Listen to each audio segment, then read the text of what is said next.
is what you do. I said, well, shit, man. Hey, you know what I got? I make moves. I got the eye of the shark. What is that? Arturo Fuentes, eye of the shark. Is that what it's called? Is that the shit now? Because I'm not big on label chasing. If it tastes right, it tastes right. That's why I'm just I saying the brand rules. I'm not big on labels. I like flavors, certain flavors. And that shit is right. The eye of the shark. Hey, shit. Go get Grady.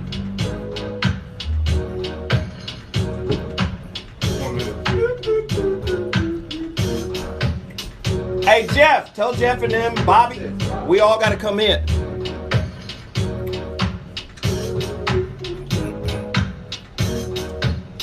Grab a seat, man, wherever.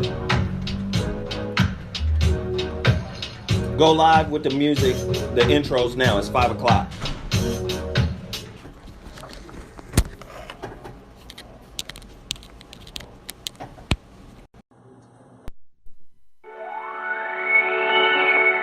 Hey, so I'm calling your show, 'cause I need to know. Show me which way to go before I throw my man out the door. Okay, hold on a second, Keisha.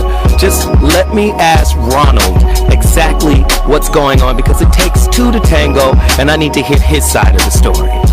So she's driving me insane, got stress heavy on my brain. She keeps playing silly games, man, I'm about to bring the pain. We seem to fuss and fight every day and every night. Please give some advice so we can see the light. See the light.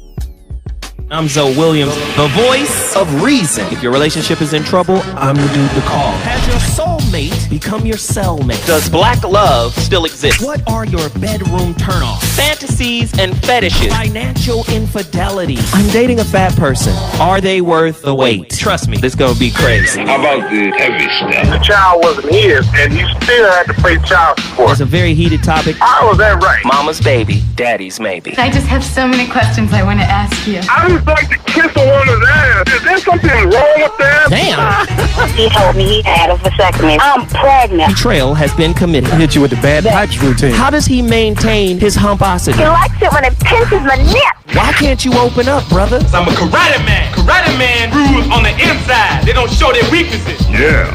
How do you rate women so well? Zoe Williams, Reason and accountability. the voice of reason.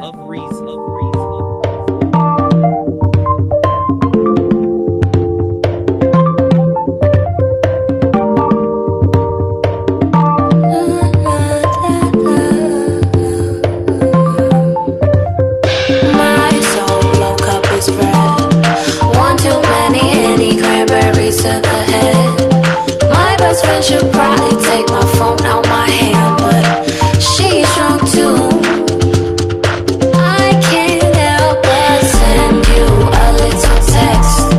Yeah, I know it's late, but you just like my new pic. Send you my location with the drop of a pin. The rest is up to you.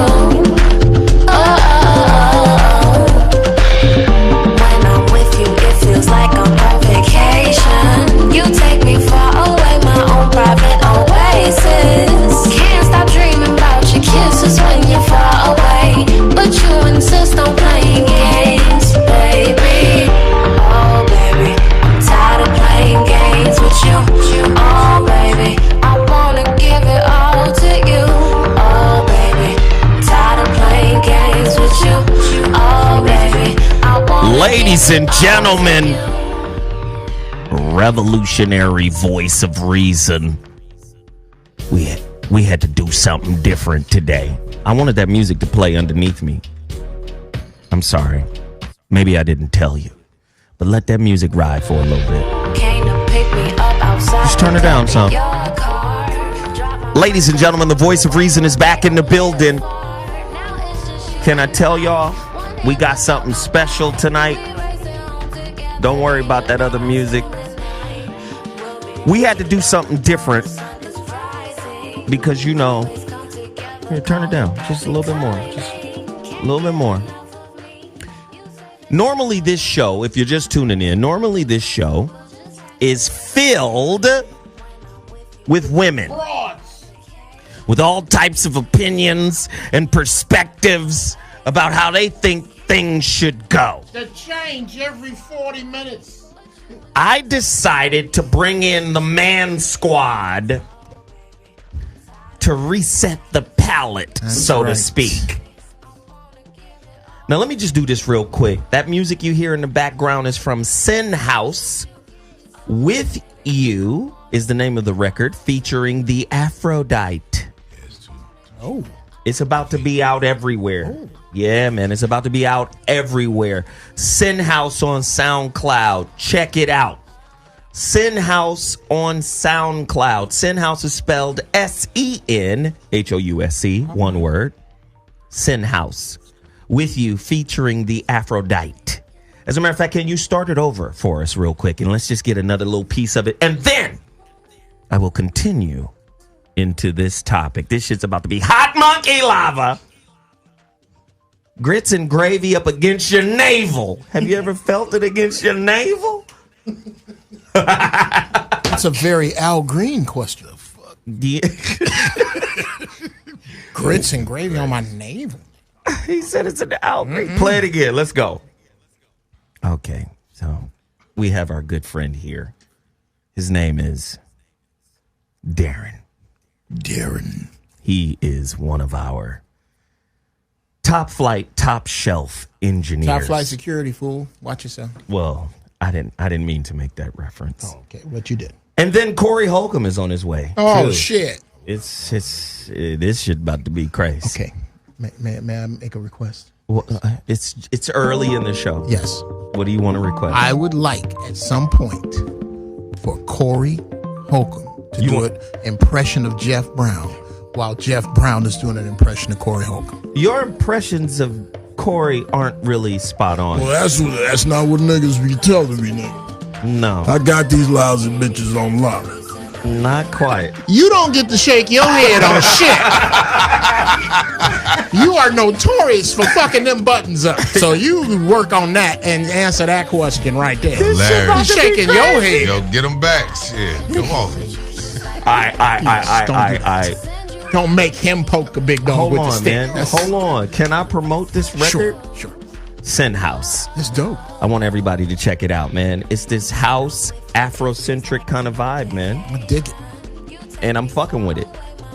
I want everybody to go out and get it. All right? You ain't even got to go out. All right, here we go. You can bring us back to our music now. I'll be promoting this for the next 4 months. That's dope. Because these guys are not paying attention. It's fine. Anyway, if this is your first time tuning into The Voice of Reason, please understand a little bit about what I do. The Voice of Reason is a relationship roundtable. Now, normally I have it set up for women to come in here and vent, and he was horrible to me.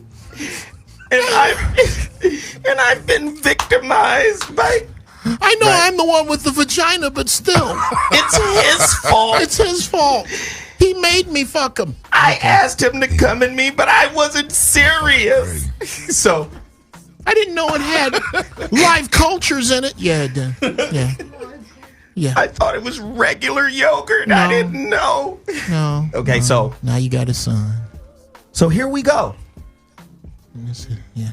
I could keep his son away from him because he didn't deliver on the relationship. We've got to hate him. We've got to hate Geoff him. Brown. Just over. We got to. Everybody know it ain't great. You don't get that. Your voice don't get that deep with regular puberty. Hilarious. This nigga had a deep voice in 4th grade. Yeah. He had a beard too. You Get your ass out of here, Had a full beard in the 4th grade. Listen here, Miss McCubbins. Okay. He's only 6th grader talking about you niggas don't be leaning on my car. Listen, I got to take this test before recess because I got a construction job I got. Right. Okay, Chucky, when I talk about your mama, I'm really venting about our relationship. Hilarious. Nigga came to class in a hard hat.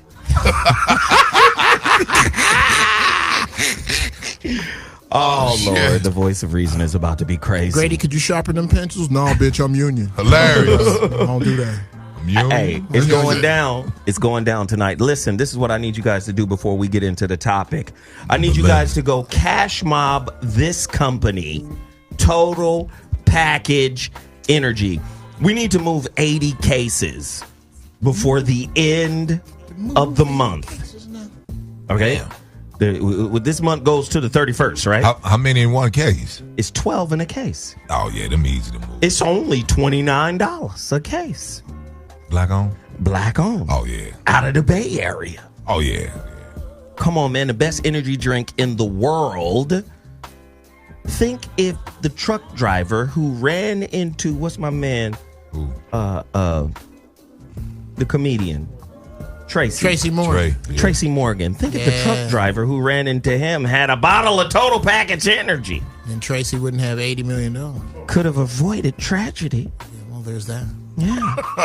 Total Package Energy, the greatest energy drink in the world. Can I be honest with you? Go ahead. If I could pick the nigga to be in the car with me that would die, I would let that happen to me for $80 million. Okay. Well, if I could pick the comic, if I could pick the comic that was gonna bite the dust and I knew it was gonna happen to him, oh man, I got a busload of niggas that's in the way. Hey Jeff, guess what? What? This isn't your show where you talk all the time. Okay, go. It is not. Can we finish the promo? You sure can. Okay. I'm just thinking out loud. Total Package Energy. Let's get Jeff out of here. Clean his palate. I'm sorry. That's the new reset. Clean your palate. Here we go. So again, Total Package Energy is our sponsor for tonight. Also, don't forget to get the Love Matters CD. I shipped out about 12 of these this morning. Love Matters. Go to my website, imzowilliams.com. Also, you guys gotta go pre-order The Holographic Relationship, my new book. Please go do it. The shit's about to be crazy. Do it tonight. Cause we got to deal with some shit. Cause it's insanity in the streets. What's going on in relationships? And I needed to bring in some men. Okay. Some goddamn grown ass. Some grown ass men. Some real men that can speak to what's happening. Damn right. Fathers. Yeah. Grandfathers.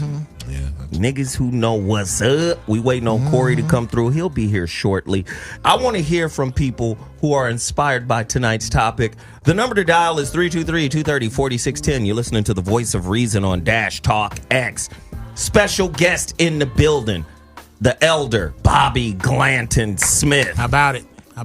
What's happening, Zoe? Yeah, one of the realest motherfuckers in the world. Slicker than a can of oil, cut you without you even feeling it until you get to the crib. Right. Then you're all right as long as you don't move. If you move, you fall apart. He hit you with that razor. If you just stay there till you heal, you okay.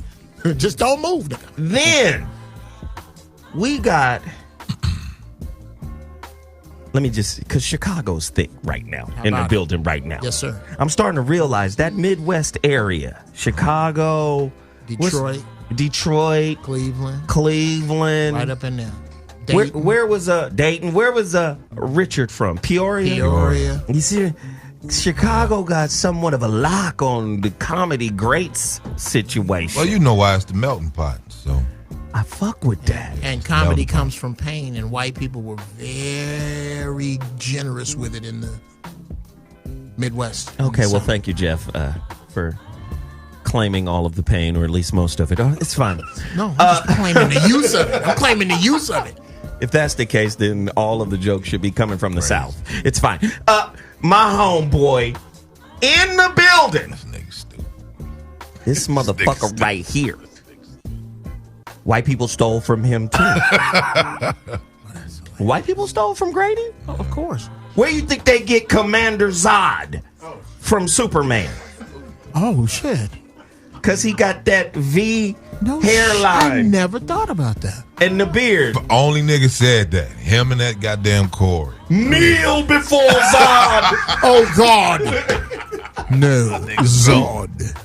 That's my nigga Zoe. My homeboy Grady, Ray Grady, actor, comedian, the whole 9 yards. Yes, sir. Thanks for having me. In the building. And then, of course, my co-host from the Zoe Up Morning Show, one of the most untamable radio personalities. Don't even try. Nigga don't follow no rules. I put it like this. He's underrated. Jeff Brown. Jeff Brown. Thank you. That nigga's underrated. Niggas don't give him his props. Thank you. No, he funny than a motherfucker. He can write, too. Well, you know what? That's a strength. Yeah. Yes, sir. He can write. Yes, you know sir. what I mean? Thank Like, you. it's just, when I got out here, the first thing that nigga did was, he didn't shake my hand. He just, let me see. And then, one day he was like, oh, you ready? That's what he is. That's what he is. Jeff Brown in the building. What up, Jeffrey? I am well, sir. I'm a comedy snob, but I am well. A comedy snob. If you don't have 3 jokes, I wish I wrote. He said on stage, too. He really say he is a comedy. I'm a comedy snob. I ain't gonna lie, Jeff funny. I'm gonna embrace embrace my arrogance. I'm an arrogant motherfucker. I ain't gonna lie, Jeff. With good reason. With good reason. Jeff is funny. Okay. All right, Shit. let's get past that. Motherfucker. Jesus Christ. All right, tonight's topic, mansions. You know what a mansion is, right? Every man wants a mansion. Wants to be the king of his castle. Yes. But in order to build a mansion, you need architects, you need blueprints, you need plans. Land. You need land. Permits. You and your family have usurped our lands. Yes. And we are here to reclaim what is ours. Tonight's topic, mansions. You need people of color who will work for cheap. That nigga crazy. Men building and destroying on the current state of manhood. Wow. We're building mansions tonight. How about it? Who going first? I got questions. Yeah. So how this goes, I rattle off a bunch of questions. Yeah. And then you guys get a framing of what we're doing on the show. Is the shaming of men for falling short of traditional responsibilities now taboo with gender role reversal? Ooh. If women is balling, your turn, bitches, and making more money than us, and more educated than us, can they still claim the traditional responsibilities that come with manhood? I'm supposed to protect you? Go take a MMA class, bitch. I'm supposed to provide for you? You make more money than me. Right. You said you didn't need no man. You said you didn't need no man. But they want that dildo, so we ain't really gone. These hoes got to get the dildo, so we still they just don't want the feeling. And I don't care. They just don't want the feeling. That's right. It. I don't care how much plaid you, to the lesbians who are listening, I don't care how much plaid you wear. I don't care what kind of Bronco you drive. It still takes 2 of you on one end of a couch when we're moving. Nigga said the Bronco. I don't care. I don't care how many Marlboros you smoke. I don't care what breed your dog is. What the fuck? I don't care how many tattoos you get. There's still 2 of you on one end of the couch. Jesus Christ, Jeff. That's the truth. I got questions. You're not supposed to answer them all right now. Just take it in. With role reversal, are men relieved of their responsibilities as protector and provider? Ooh, thank you, Jesus. What exactly is the privilege that black men have over black women? Do black men have a privilege over black women? Not that I know. When you start looking at the numbers of incarcerations, black men, for every 100,000 black men there are, the incarceration rate is 10,000 for every 100,000. Sisters is in the hundreds. Shit. For every 100,000. They smart, too. Yeah, they did. Yeah, they are. We want to understand what this whole shit is about. When a man does acquiesce to embrace femininity in his being, does his woman begin to lose respect for him as a man? Because you get a lot of men out there talking about my feminine side and understanding what she talking about and empathizing. Mm-hmm. Do women see that as a weakness? Do women want sensitive men? Oh, God. At what point does female empowerment become male disempowerment? Good question. I'm asking real questions tonight. You talking some shit now. Disempowerment? I'll take it, Bobby. Same. I thought that's what he said. I thought that's what he said. I'll take it, Bobby. I ain't even saying much. I didn't say nothing, Bobby. You know, G, I ain't I'm just asking, man. I don't know. How does women's ephemeral nature mesh with the steady expectations of manhood? How can your expectations of me be consistent, but your mood and your mind and your heart and your spirit ain't? You consistent about what the fuck you want from me, but you get to change all the goddamn time. It's a woman's prerogative to change her mind. Shut up. You consistent as fuck about what you want from me, though.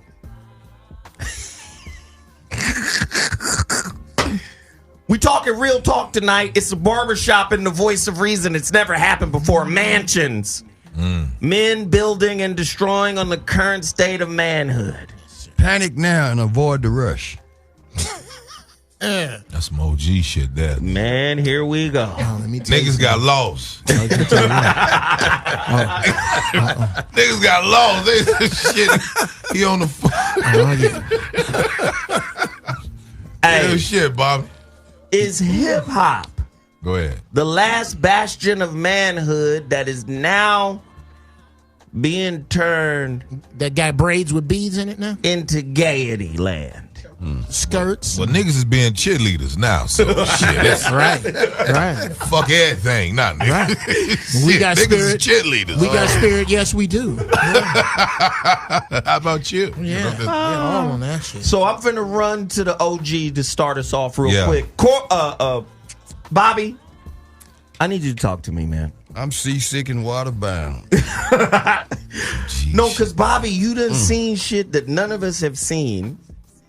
What does black masculinity look like today as opposed to when you was coming up as a young man in your teens and 20s?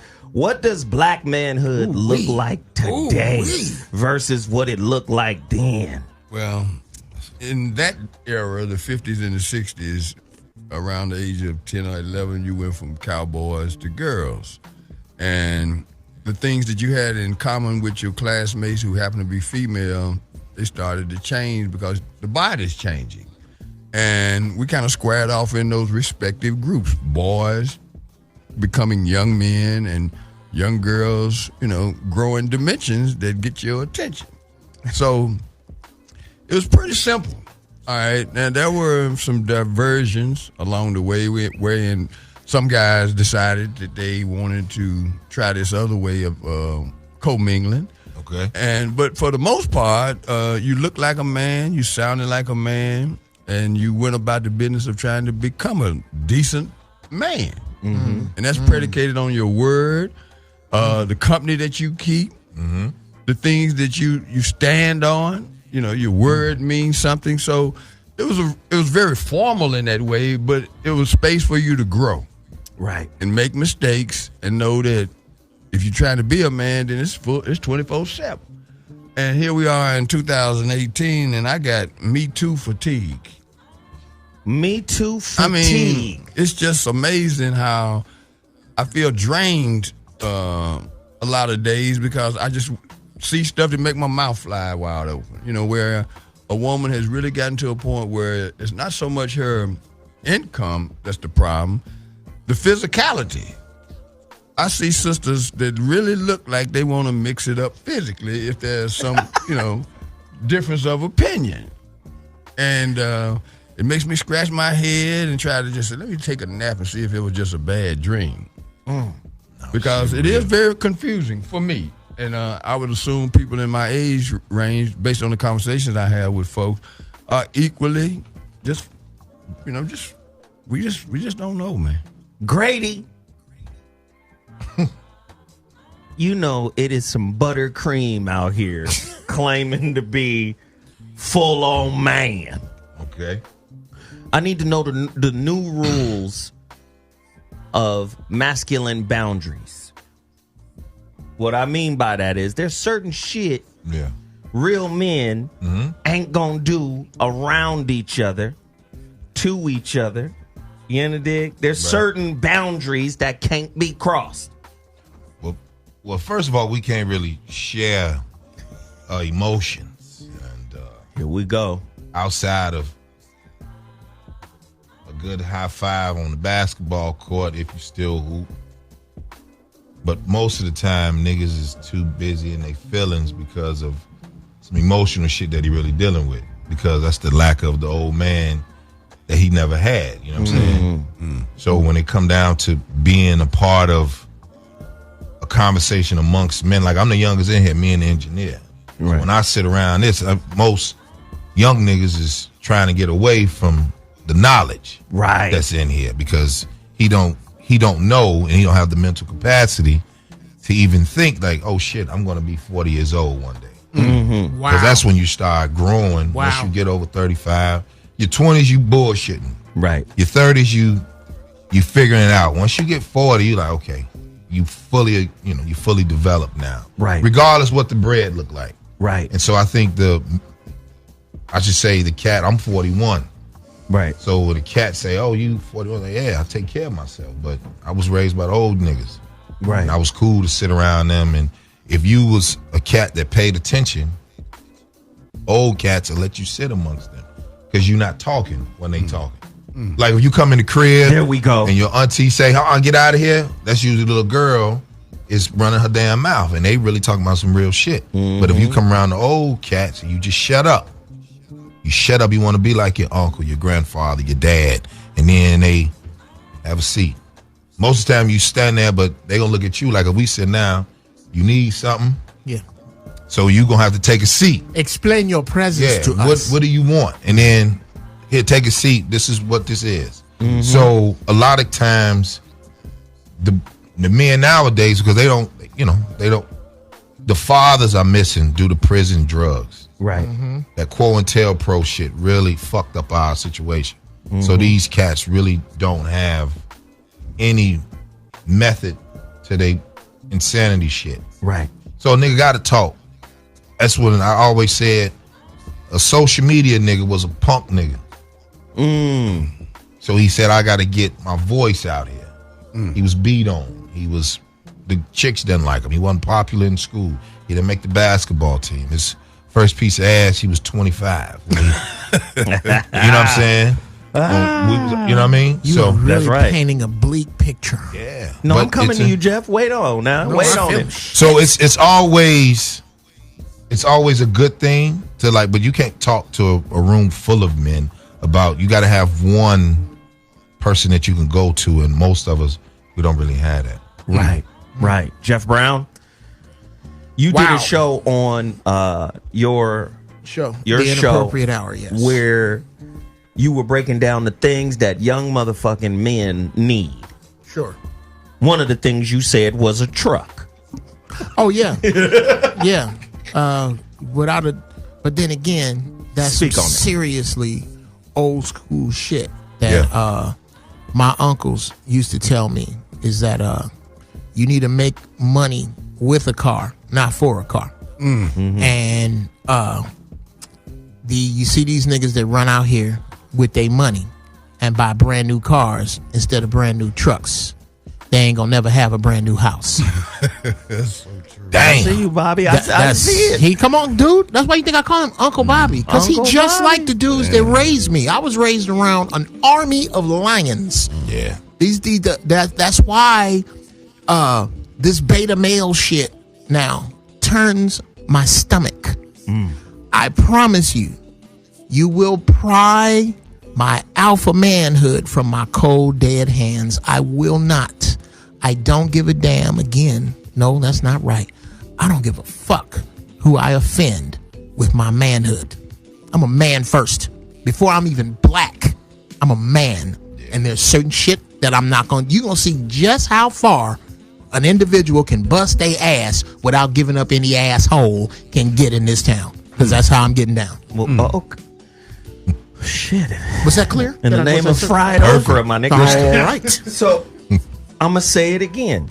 In the name of fried okra? Listen, we in here tonight because a serious conversation needs to be had. Is real masculinity under attack? Of course. And if so, for what purpose?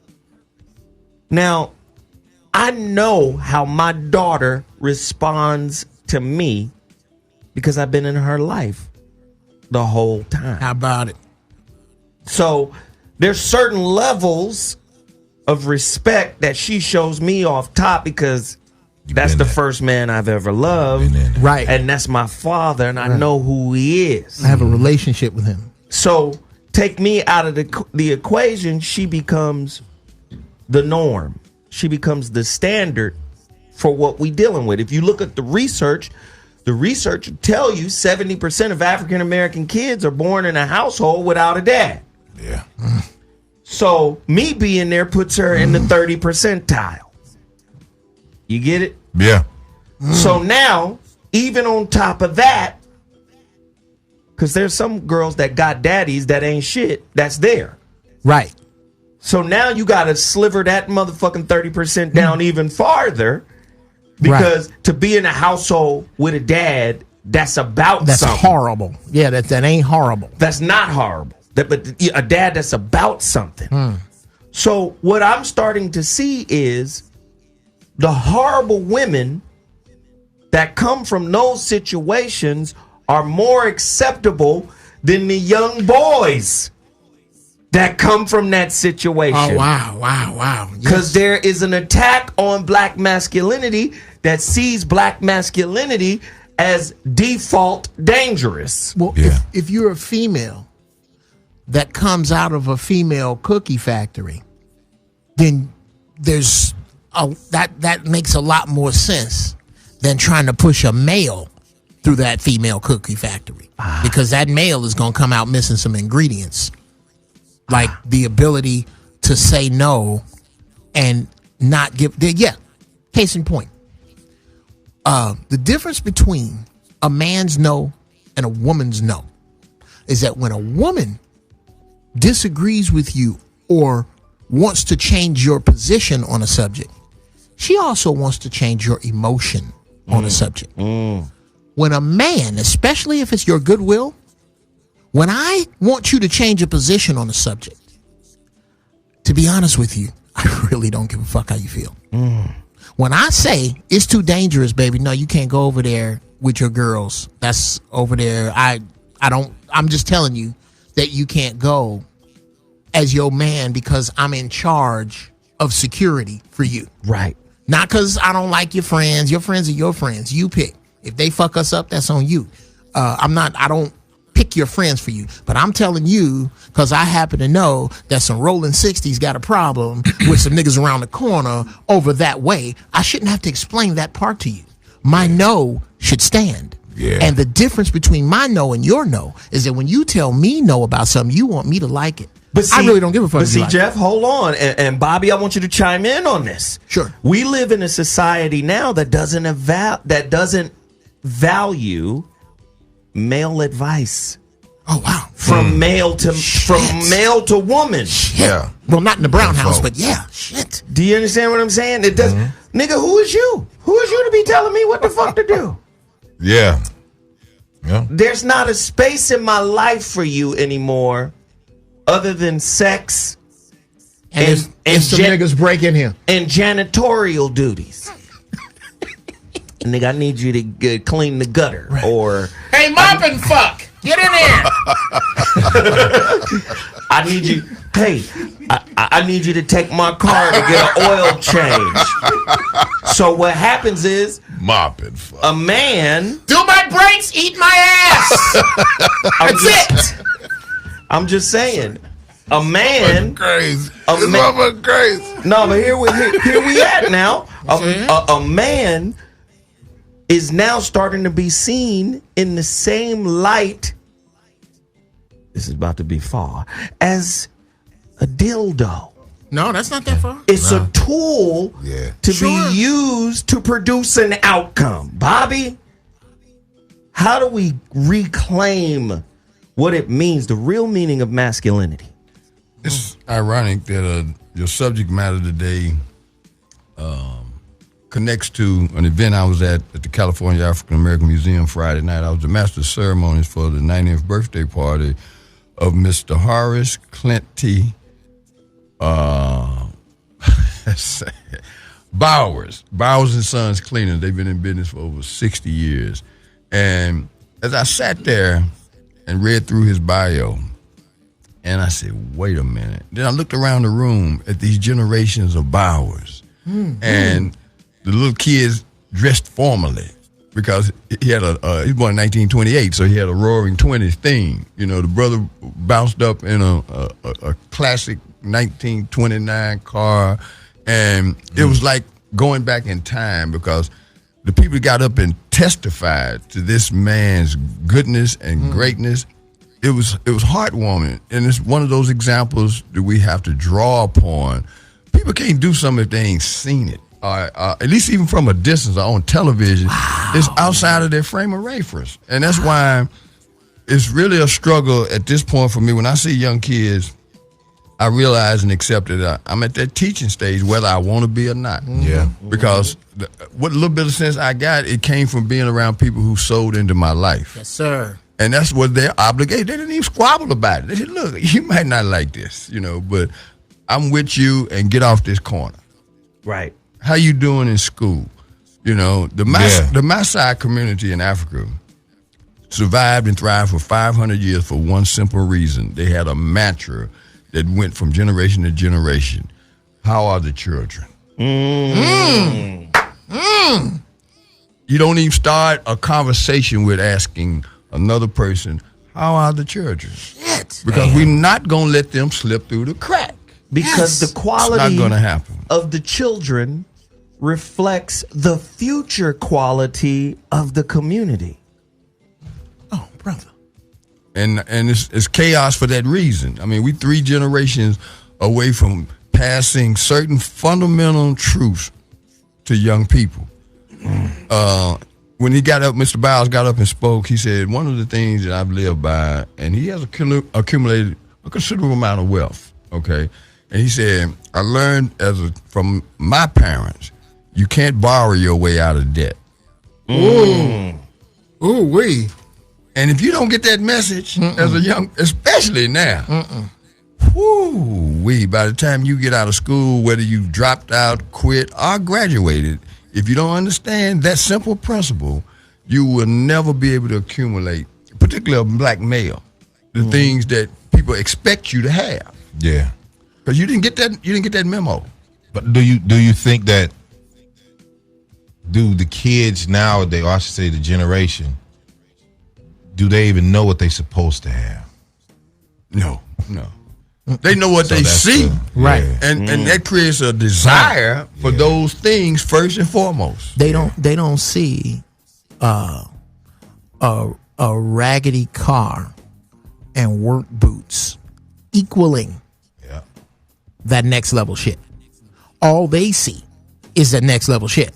So what you were discussing about getting what you were supposed to get, what they don't understand is that in order for you to get where you're supposed to be, your outside image, if you're gonna take a path that you don't borrow your way out of debt, your image gonna take a black eye. At some point, nigga, you gonna wear a smock. At some point, somebody gonna stand in front of you and order something to eat that's in lights.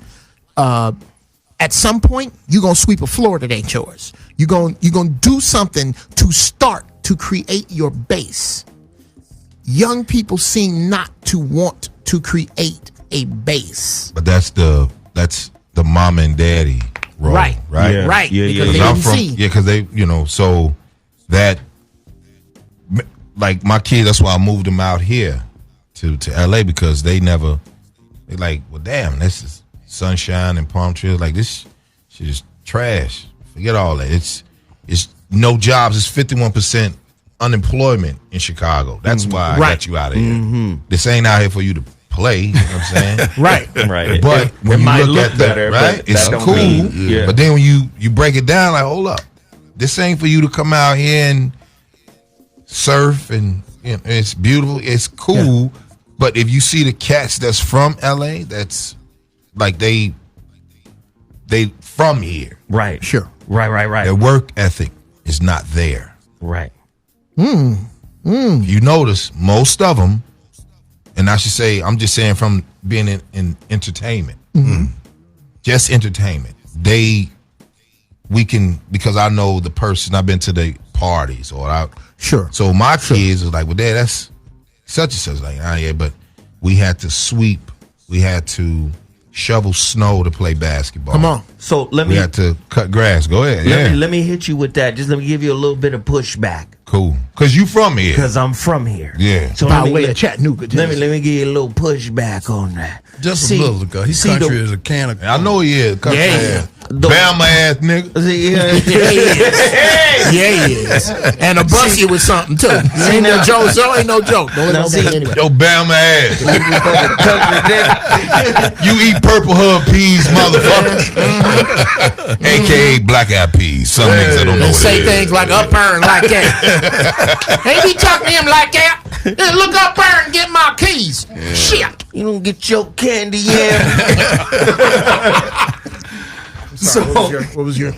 Oh shit! Here come Corey. Let's here it is. All right. Oh shit! Hey, we need to get him a chair. Here come the Ignatz. The one right here. Hey, man.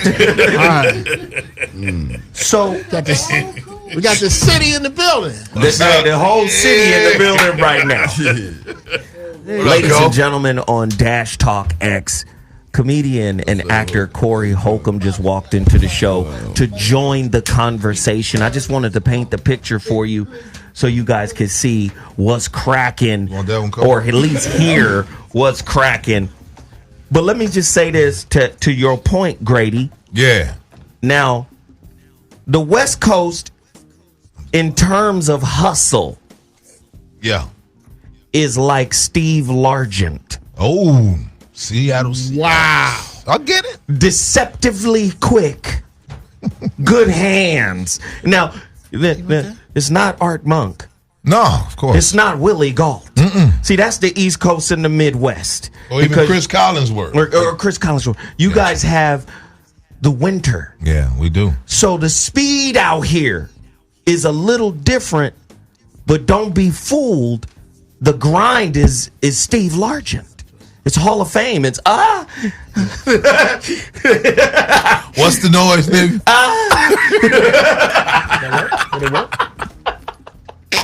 Ladies and gentlemen, I get it. You in the dig? We in here right now. Today's topic is great. We got to get Corey tuned in to what we talking about. We building mansions. Men in here building and destroying on the current state of manhood. We're talking about how manhood is under attack.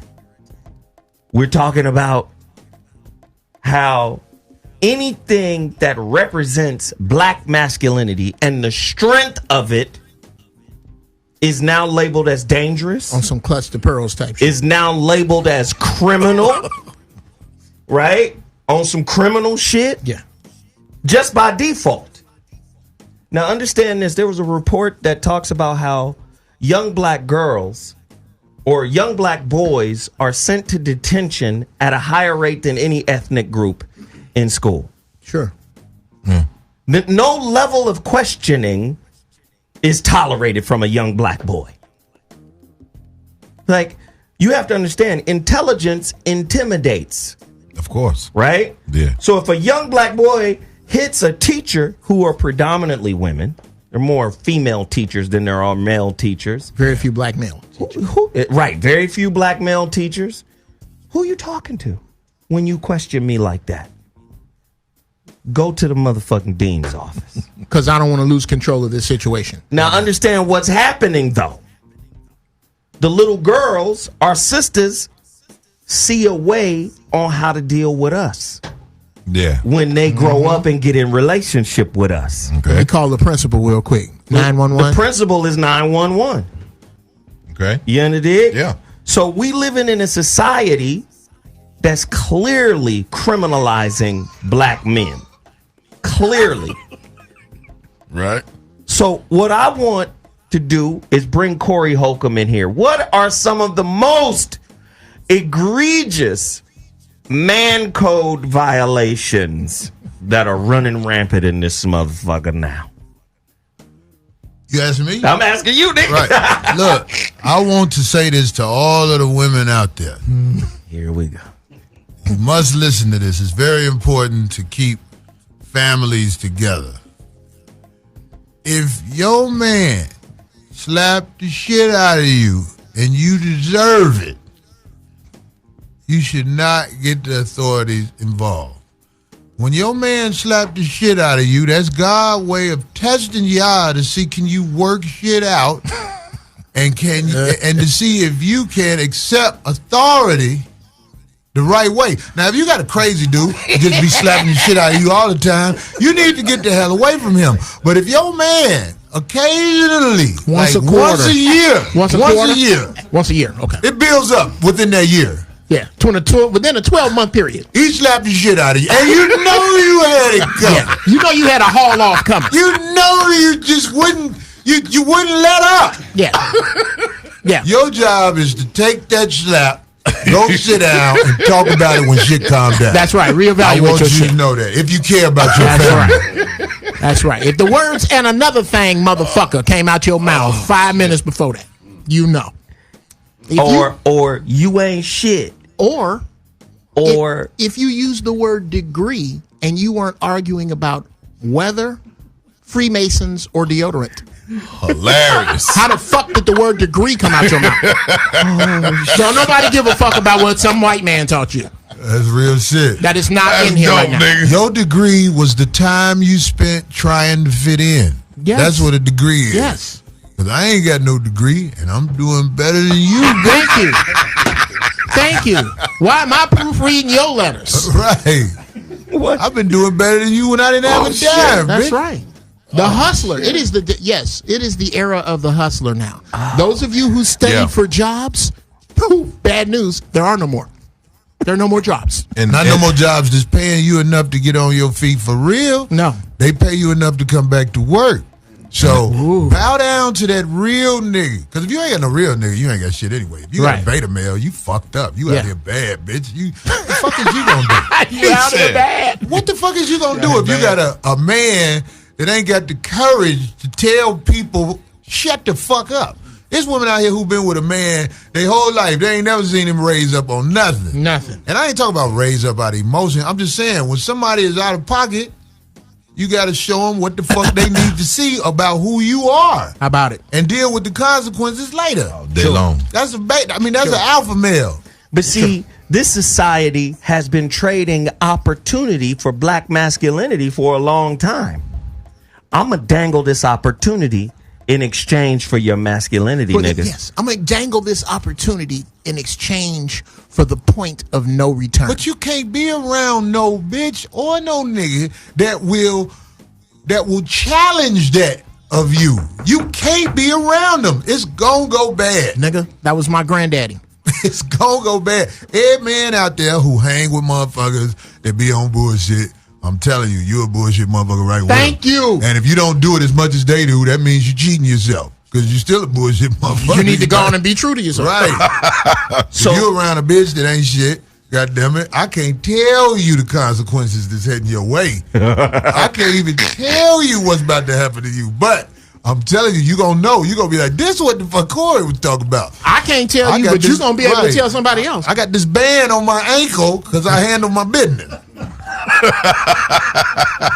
And all you did was handle your business, but now you got a band on your ankle. You can't. You got to register to move now because you around a bitch that ain't got your back. So again, They've taken a man's ability to put his foot down. Because men used to be able, the whole metaphor, putting your foot down, having a little ankle bracelet because you tried to put your foot down.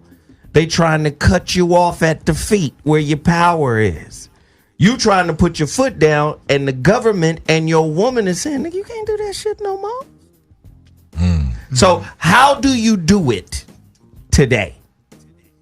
Because you already know as soon as you do some shit, as soon as you put your foot down, going to jail. You got to deal with somebody that's on your level. That's the first thing. Thank you. You got to deal with the broad that's on your level. Most of the time, most of these niggas be paying for these bitches and then putting them in cribs and shit.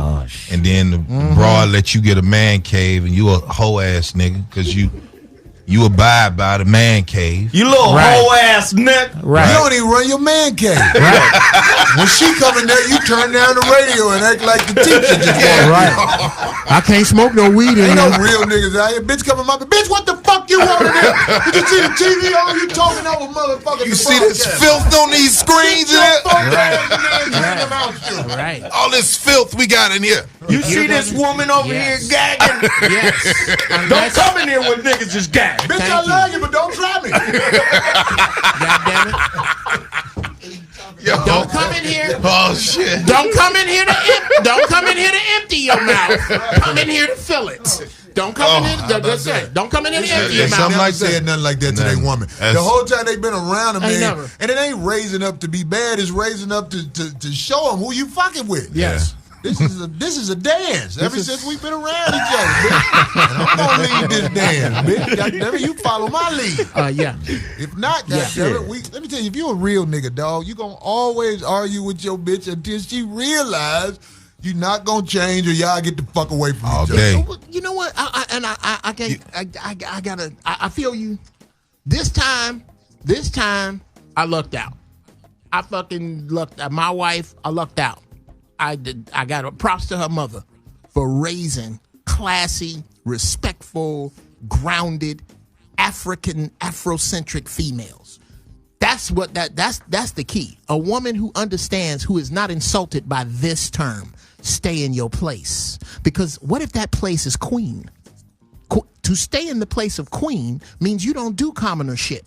That means I don't have to worry about you cussing me out at my auntie's funeral because commoners do that. Queens don't do that. Queens understand, wait till we get in the car. All day. Queens understand that anti-queens be arguing with the nigga you finna fight. Instead of stepping back and getting ready to do what we got to do, because you're supposed to take your bitch to target practice. I ain't even gonna lie to you. Thank you. Right. If your girl ain't got the gun, y'all going to jail, because if you got it, goddammit, I'm just saying. Wow. Yeah. She finna be somebody else's girl. But when I see dudes out here trying to grab their woman from arguing with a dude where it's really on in the street, I be like, homie, you can't have that bitch with you. That's an untrained dog. Yes.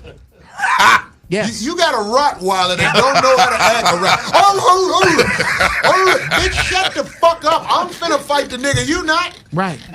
Go get the car, bitch. Hold me down from right there. Go get the car. Call the nigga. Sit in the corner with your shit and wait for somebody else to move. That's your position. Corey out here, he finna get into it with this nigga. Y'all need to get out of here for real. There you go. That's a real bitch. Not fuck that nigga.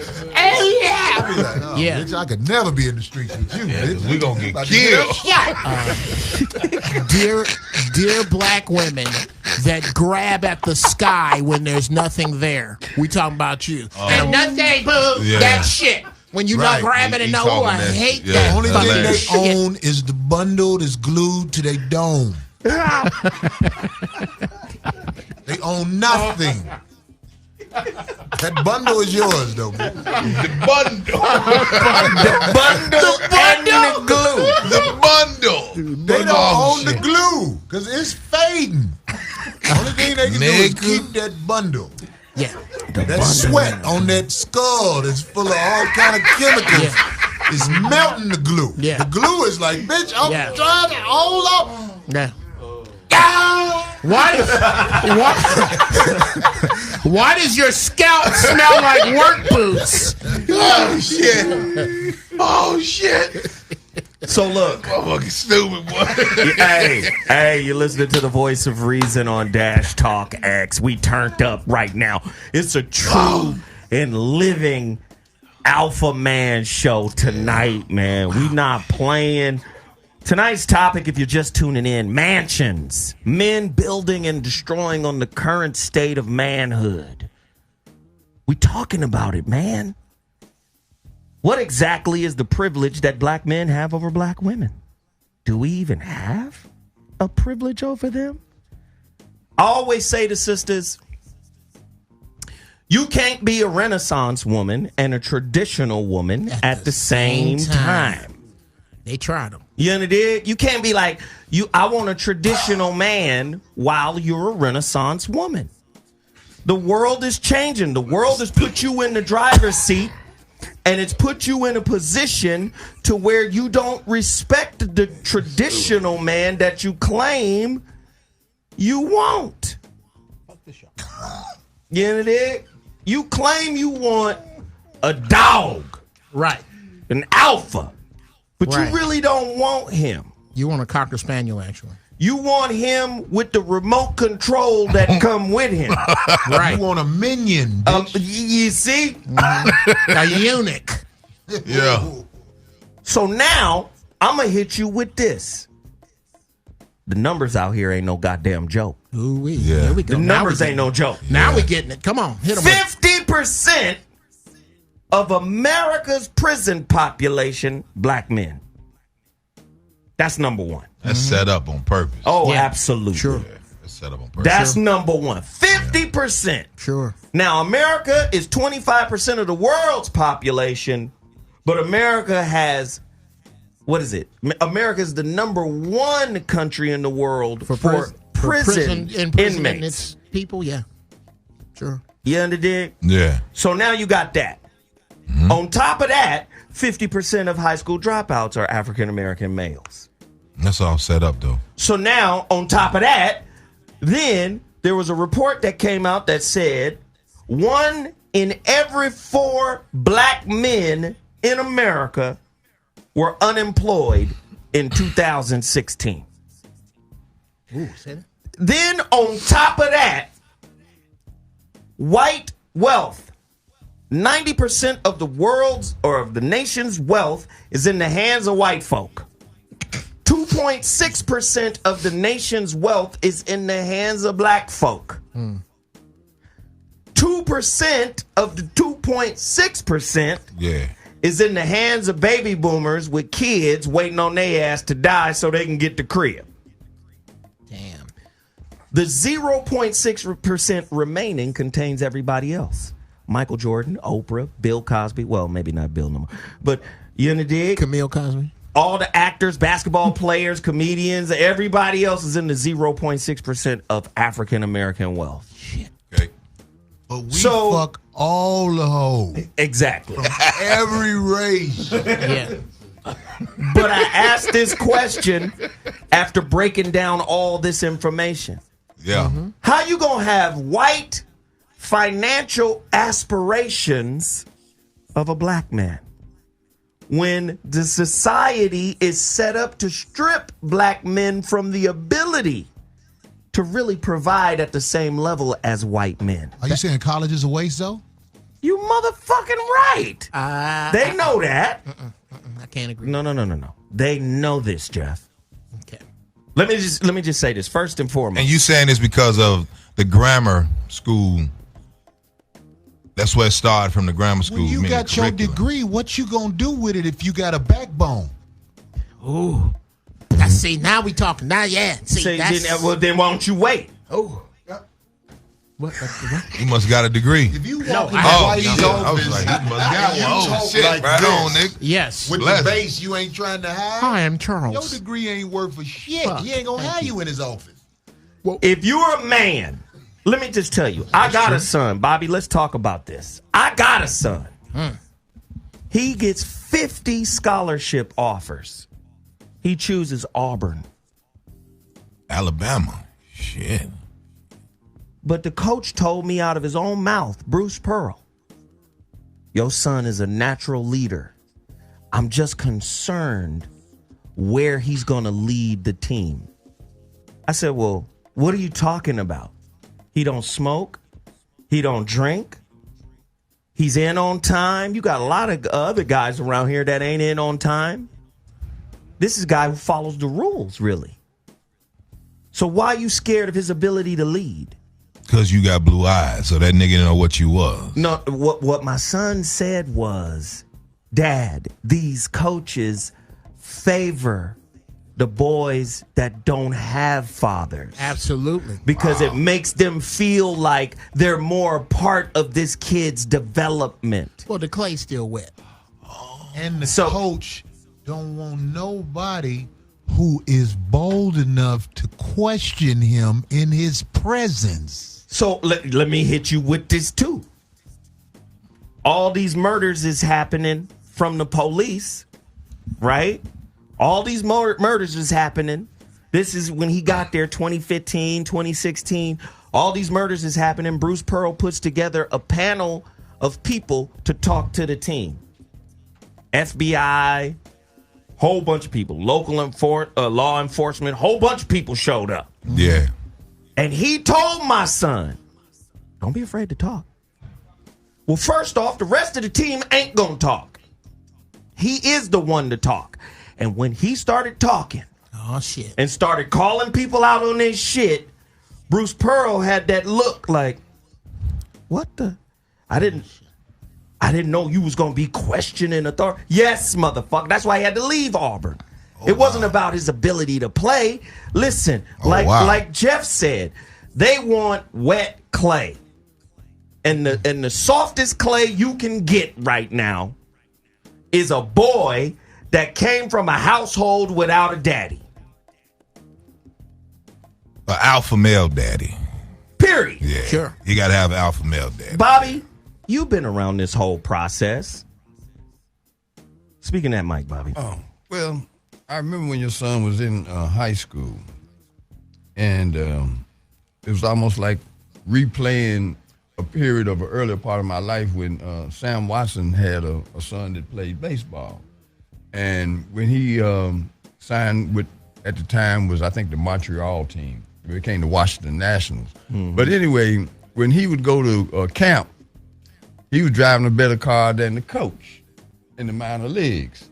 And he went all the way to AAA and set all kind of records. Then he went up to the bigs, and he hit well for the first week. And then the first time he had a little drop-off, he was back in the minor leagues. And it was all about the fact that his father was a big part of his life. And then I saw that happen to you in that same situation. And you go across the country and you can replicate that I don't know how many times. It's so important to separate the children from their father. Richard Williams, Serena and Venus' father, comes to mind. I love it. You know, 'cause he didn't take no shit. Didn't take no shit. You know, now when they decided to go the other way with their personal life, he had already did his job. Yeah, that's true. But he don't get credit for it. No, he don't. I think the worst fallout that happens to young men in that position is, one, not understanding that the system does not even close to treat you, never does, but not even close to treats you as an equal man unless they absolutely cannot deal without you. Right. Unless there is no, this system only fucks with the niggas they have to. If they don't have to fuck with you, they're not going to fuck with you. Two, if you are not taught that as a male, you probably also are not taught how to function in a system that has decided that it doesn't need you. You don't know what the fuck to do. But check this out, and the numbers gonna back me up on this because it's gonna make motherfuckers mad. Sure. Bitches don't want their kids to be raised by a man. Woo! Bitches want their son to act like them. Yes. Most of them. Yes. And the numbers back me up. So you can say, oh, Corey, you shouldn't have said that. Look at the numbers. And I ain't even talking about the numbers. Look at the attitude. The bitches want their kids to act like them. They put their sons in ponytails and everything they want their son to be. And you just got to hope by the time he 14, 15, he finally grabbed that belt and say, bitch, enough is enough. Right. You my mama, I love you. That's how you pick out the real men when that belt shit don't work no more. Right. What they do. Yeah. Right. You know what I'm saying? But They grab bitches the is dog. haters. You don't hear this no more. Evil witches. That's what they are. You don't hear this Who no hide more. their head when they empty garbage. You finna go live with your daddy. You don't hear that no more. Right. Yeah, Now no. It's time for your daddy. Wait, now that's a different type of mama. Because that take away their money. See, back in the day, there was a type of woman, and Corey is making a great point about bitches. He's not talking about all women. No. See, some said women. bitches, No. yeah. He said Most of them. bitches. Yes, and if you got offended, well, fuck you, because we would bitch I'm not talking about. Exactly. Back in the day, there was a type of woman that said, you know what? You remember that movie? What was the movie with Lawrence Fishburne and he was Furious Style? Boys in the Hood. That woman said, hey, man, I need you to come handle this. She dropped that boy off. Come get this boy. He was what, 10, 11? No, he was in high school at that time. No, he was a little boy. He's a little He was boy. a little boy when she dropped him off? Yeah. Exactly. He was in high school. No. You got to see it. Angela Bassett was his mama. Yes. So she dropped him off when Trey was 10. When a Because girl little is dope little. boy went and got arrested. You Yeah, put so he's your like thing 10. in her, Yeah. and then 9 months later, you had a baby. My baby mama called me when my daughter was about 15, talk about you need to come get her, but I don't fuck with my baby mama. I was like, bitch, what is you calling me for? I can't. She 15. She gonna be who she gonna be. But what see- you raise her to be, you funky bitch? Call me when you die, bitch.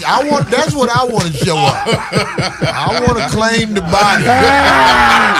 Funky bitch.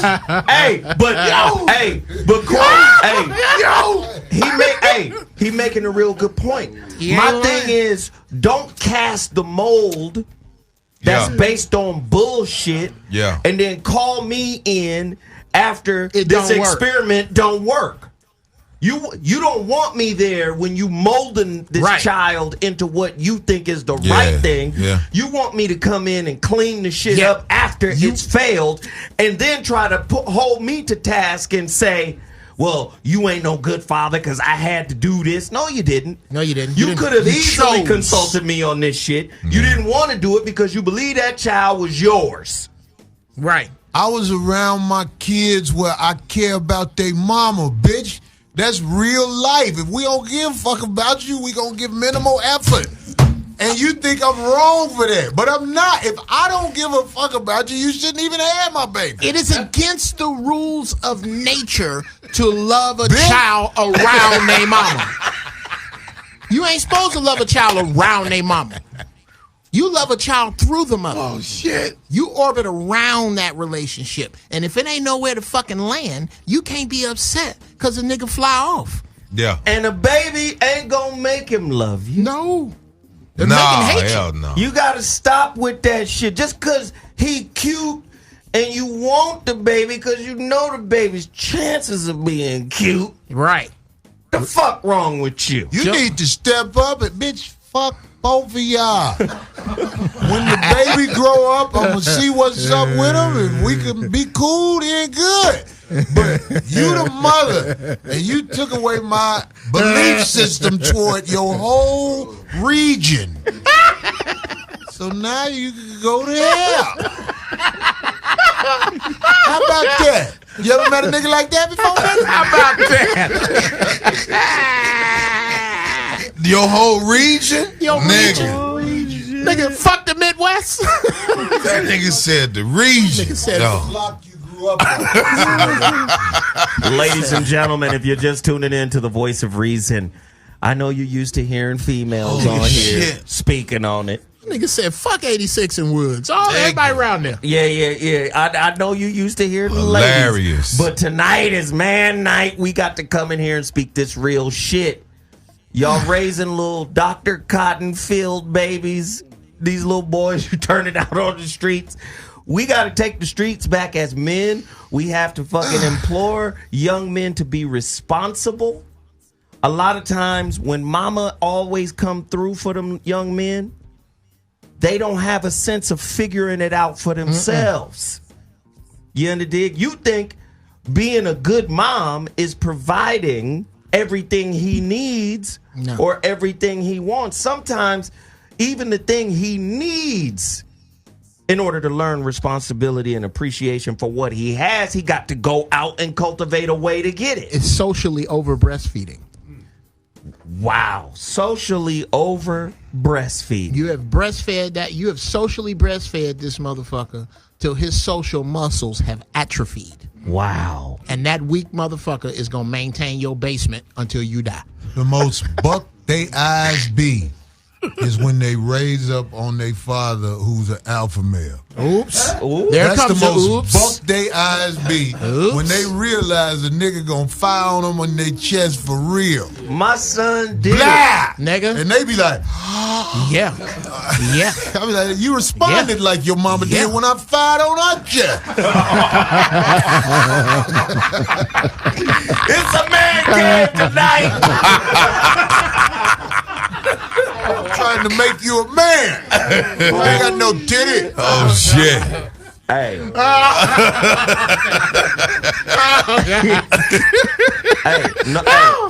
No joke. My son did it.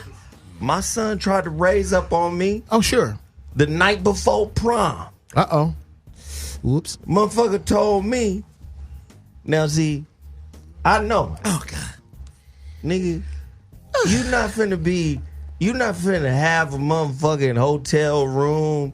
Cause I know what the night of prom is. The night of prom is pussy. I ain't finna co-sign my early grandbaby. Nigga, we on our way somewhere. Nigga, you just signed a letter of intent to Auburn.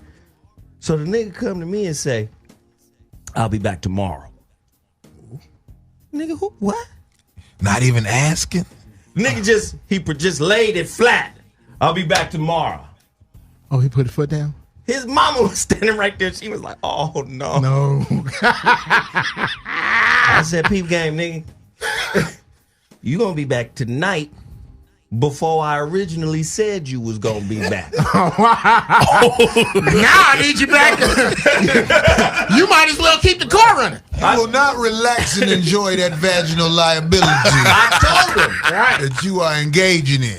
because he was already with a young lady that we was trying to separate him from. Because nigga, the moment I met the girl's mama that he was dating at the high school, she still thinks she can go to the motherfucking All-Star weekend and pick up a basketball player. She had on some motherfucking retro Jordans. The mama. I said, hey, this ain't a good situation, my nigga. Round the way that pussy. girl mama pussy on the internet, son. Round the way pussy, where a young man's dreams go to die. So I told him, nigga, what time did I say you were supposed to be back? He said 1 o'clock. I said, your ass will be back here at 11:45. Damn! Not even a whole hour? He was like, damn. I mean, I can't go out and do. I said, who you talking to, nigga? And then he kept getting louder. Ooh. And then I snatched the nigga by his neck, and his mother jumped in. No! But he saw in my face how many men was standing there? That I wasn't bullshit. That nigga popped up off that couch. Now, mind you, his knee wasn't fully healed. That nigga popped up off that couch and ran out the house, down the block with no shoes on. Because he knew, this nigga ain't playing with me. I'm standing here in front of the truth right now. But sometimes good mamas know how to stand down and in let that situation. That's gotta happen. That's a rite of passage for him to recognize, number one, this nigga my number one advocate. Yeah. So if this nigga is so passionate about me not doing some shit, I need to acknowledge that this nigga's looking out for me. Do you understand? Yeah. I had to, nigga, that motherfucker took off. He was gone for a couple hours. You ran him off. I said, the nigga be back. He gotta eat. Yeah, he'll be back. He ain't got no shoes on. So he gonna fall. She jumped in the car and was driving around the neighborhood. You was watching Sports Center? I said, the nigga be back. Be back. Don't do all this extra pampering and babying. This process gotta happen. Yes. Come on, y'all. Y'all know what I'm talking about. This is why I say the white male is not on the alpha male shit the black male is. That's why you see all these white men having babies at 58, 59, 60. What you gonna do when he 15 and you 75? What you gonna do when I believe a young male is always supposed to believe this. Boy, don't make me show you how many men standing here. I will slap the fucking shit out of you. And be able to stand under that and understand this nigga not playing with me. Nigga, if you looking for your liver pills, that's not, he ain't gonna, he not. This nigga right here got to take his insulin in 28 minutes. If you say something else, I'm going to beat your mama ass in front of you to show you you're not a man.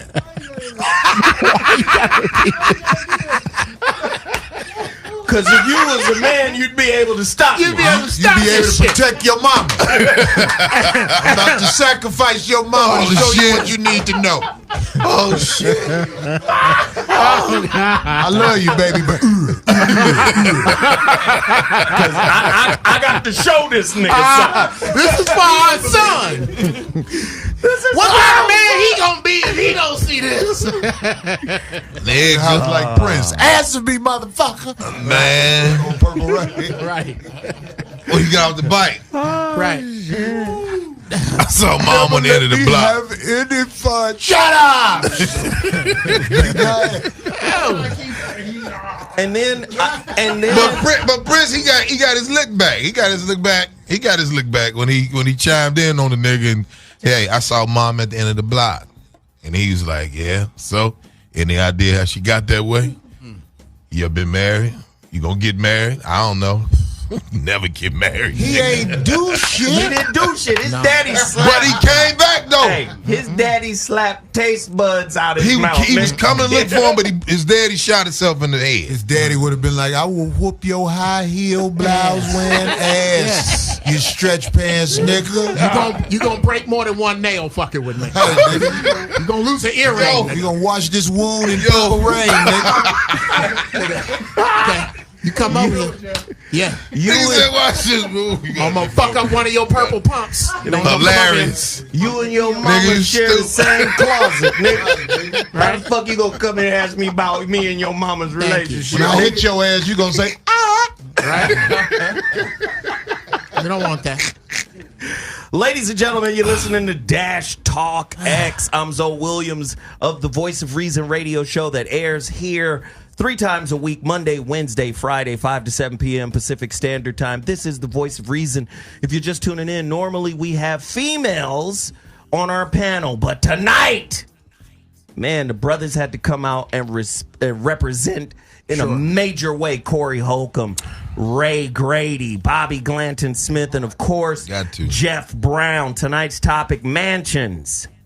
Men building and destroying on the current state of manhood. Sure. And it's important, man. A lot of times, women's aggressive nature towards men has been shielded by society at large. A lot of people don't understand that the most violent gender in intimate relationships are women. See, the research from the CDC breaks it down very clearly. Women's violence towards men is called moderate violence. And what is considered moderate violence? Punching, kicking, slapping, pushing, throwing things, and the coup de grace, spitting. Women do this more to men than men do it to women. Now, because men are bigger, men's category of violence is like the heavyweight category. Women are flyweights or welterweights or whatever, but men are heavyweights. So what they say is when men get violent with women, men break women. What about big bitches? So now what you have is a double standard that says men are supposed to take violence from women and never reciprocate. And we have a culture of women that know this and put it under what is known as button pushing. Now, when you talk to women, they'll tell you, oh, I push buttons. I push buttons. Yeah.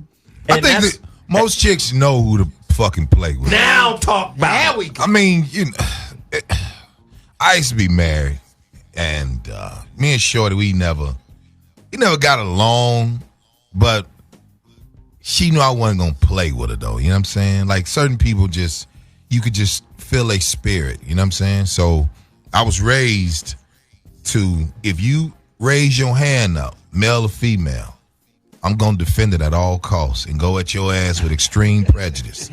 So who give a fuck about, who gives a fuck now, okay? Now that doesn't mean if you know, when chicks used to put the fingers in the man head and you get about 6 of them. I give you 6 of these. The next time, I ain't gonna slap you. I'm gonna grab you by your blouse. Remember, bitches used to wear blouse back in the 90s. Blouse, yes, the blouse. You grab her by the blouse. It was and it feels silk. Yeah. But it ain't silk, but it's rayon. You grab it and you throw her on the couch and you walk over where she got to look up at you. So you're looking down and now you hey, look, stop playing. Now call your goofy ass brother because I'm not going to beat the shit out you. I'm going to take it out on him. No, but he got to protect you. Let me fight a nigga that's going to give me a sure fight. I've always been respectful, and I think most of the time, chicks, when her experience growing up wasn't like my experience. My old man, even though he was the ruler of the crib, but he let my old girl, because they came from Mississippi together when he was 15. This role reversal in that situation was the daddy was the henpeck. I didn't even know what henpeck was until. So when I saw that, I was like, oh, well, she not going to eat and feed him? So I just think that, I think people forget when you're in a marriage, you are with 6 motherfuckers in that bed.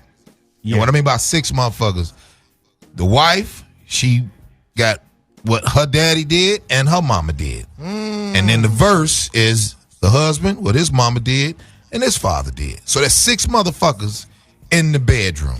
6 people. So now when everybody figured out that, okay, I ain't gonna do this, and then he's like, well, I'm not supposed to. Well, you supposed to cook, and she supposed to clean, and then a whole bunch of all this other shit. So all that does is create a ton of tension because they weren't shown. And a lot of times, we not even looking at the bitch mental capacity. We're looking at how thick she is. Right. Arm piece whores. But if this bitch don't know how to get the broom and sweep out the corner dirt, that's the broad you don't fuck with. Right. Because if she want to be heard, and if you a dude that's like, I ain't really with all that talking. Fuck all that talking. That goes back to what Corey said earlier. Certain people just not into bullshit. Women who respect men also respect their thresholds. All day long. Yeah. You know this nigga got a boundary? Why you so curious about seeing the other side of it? Because the ones that do want the chaos. Yeah. They don't want peace. Good. They witches. They want bad. Every woman who listening to this, I want you to just go to the mirror right now and tell me, what do you see? Are you proud of it? Tell the truth once in a lifetime. Quit lying to that motherfucker in the mirror. Yeah. You're not proud of it. And it's because I'm a big, beautiful woman. Right. You put what you feel in front of what you were supposed to do. So your life ain't shit. Your kids ain't shit. They done told you ain't shit at a certain age. Now calm down, shut the fuck up, and get behind a real one. And that's all you got left. And let me say this, because we all out here in the entertainment shit.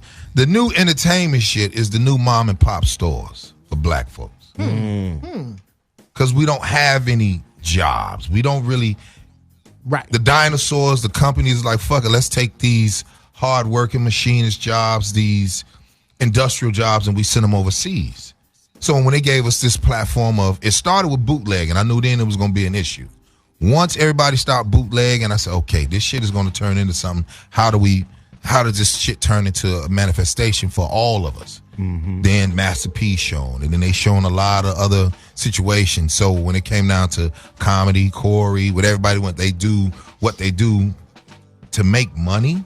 The broad that you with, she got to be with it. Your journey, that's her journey now. Yes. A lot of chicks don't understand that. But not unless it's illegal. Because now but hold on. If it's illegal, she gonna be with you. Yeah, if she can all day long. Yeah, I get it. Until you get caught out there. So it's then she back on the market. So, but if you look at it, if the dude is really trying to do something for himself, you already know the dirt comes when we outside after 10 or 12 o'clock at night, right? Right. I fuck bitches at lunchtime. See? Now hold on. Now that's some cool shit he just said, but you know who do shit like that? The chicks. Women. The chicks do that type of shit. They don't have to stay out. We'll stay all night with the bitch. But the broad, go ahead, pop, get the fuck out of here. Right. Tell that nigga shit, see that nigga at the end of the month. Yeah. Maybe. Well, Grady's saying it's some real shit, but I don't stay out all night with bitches. When I am around you, you have a window of fucking opportunity. Yeah. And if I'm not fucking you after, okay, fuck it, I'll be for real. If I ain't fucked you after an hour of being in your presence, I will literally just walk out. And I'm not going to tell you where I'm going or nothing. Because I got bitches in this area. Talk that shit, man. Every bitch who house I'm over, I need you to know, it's a bitch around here I fuck with too. I'm not finna wait and see what you gonna do. You know why I'm here. You see, I got this $100 waiting on you when I'm through. What? I listen to you talk for 20, 30 minutes because some bitches got to say something. Right? It's been an hour. Especially the bitches that you only get head from. You be like, look, bitch, you got to start trying to get your mind right to do this. I really been hooping, bitch. Oh, you got hoop nuts? and it's fucked. I don't say it's fucked up, Zoe, but what they say, white women go to college to find a husband. Sisters go to college to get the degree. One. To live without one. Oh, wow. To live without one and to get the degree. So what we left with? Selling dope, learning how to hustle. Right. Learning how to hustle. Yeah. Learning how to hustle. We have never learned how to sell dope. Ever. No, but I know what you mean. The Asians learn. Yeah. The Irish learn. Yeah. The Italians learn. Yeah. The Jews learn. Yeah. Niggas are the only ones that ain't figured out that the dope game is something to get out of, All not day. stay into. Wow. You know why? Niggas ain't got no choice. Yeah. I disagree, bro. You know why they can't stay out of it, right? Because for some reason we like turmoil. There you go. I'll buy that. We I'll like buy that. turmoil. Who's we? Black Men. black people. Men. I'm saying men. Men like turmoil. No. Well, we because if we didn't, we wouldn't like violent sports. Right. We wouldn't watch MMA. Okay. I'm just saying, men. Yes. We hunters, man. We don't give a fuck. We like, nigga, this is a cat and mouse game. Right. This is a cat and mouse game. My job is to be illegal. Your job is to catch me, nigga. That's Sugar Hill. That's it. That's all it is. It's a game. That's the movie Sugar Hill. Yeah, it's a game. You got to remember what poverty has done to black men. Yeah. Now, remember, you live in a capitalist society. A capitalist society is based on accumulating wealth or things. Yeah. So I'm going to prevent you from doing that. Why? Because the more you accumulate, the more you're considered a man. Being able to produce, being able to. That's what I was trying to say. The competitive nature in human beings will have you doing all kind of shit to be in the motherfucking race. That's right. And the only reason niggas sell drugs, in my opinion, is to stay competitive. Because motherfucker don't want to be out here fucked up, not having shit. Right. Okay. I don't know motherfuckers It's about the art of I gotta do competition. this. They just do it because this is the way I can do it. Yeah. Right. Fuck it, I'm gonna go. Right. So what do you say if somebody say, man, I'm trying to get off the street cord, can you show me how to work a camera? Do you think he would have the same hustle to be like, look, nigga, it's a dope way to walk around with 1,000, 5,000 in your pocket, and you just showing them how to work a camera or work a board? It's some legitimate bread. But that's what we supposed to do. That's what man. That's a man. That's shit. a man shit. Or take them garbage bags full of $100 bills. Go on and move to South Carolina and buy a neighborhood. Just buy a fucking neighborhood. Just go, all right, I got Detroit. this money. Or Detroit. Oh, Yes. Yeah, Detroit's a Compete better with example. Thank you. Yeah. Compete with the Chinese who are making Detroit the biggest Chinatown outside of China. That's real shit. well, yeah, that's real shit. That's for real. Let me tell y'all something, man. All y'all motherfuckers who think y'all finna buy up all this property That's and what I'm run about to shit, say. you dead wrong. They're gonna raise the taxes, so you gonna have to get rid of it because they know if niggas own it. You gotta holler at me after. That's real. You gotta holler at me after the show because I already got some property in Detroit. And I enjoy it while you got it. Huh? Enjoy it while you got it. I challenge any of the motherfuckers who hate this show that listen to it to find my property. I got 10 buildings in Detroit right fucking now in the middle of all that Asian shit. Get down, black people, to Detroit with your money, but not as singular people, as a group. Right. Like a corporate group that buys your real estate. Now Geoff is right about this because I brought somebody onto the Zoe Morning Show that does that. Sure. You remember the brother I brought on? Yeah. He had like 10, 15 fucking buildings. And it ain't It's flossing, it's cheap. But let's not underestimate the system of white supremacy. Oh, sure. Because they don't mind moving the goalposts once you find where the motherfucking. And that's what Corey talking about. That's what Corey is saying.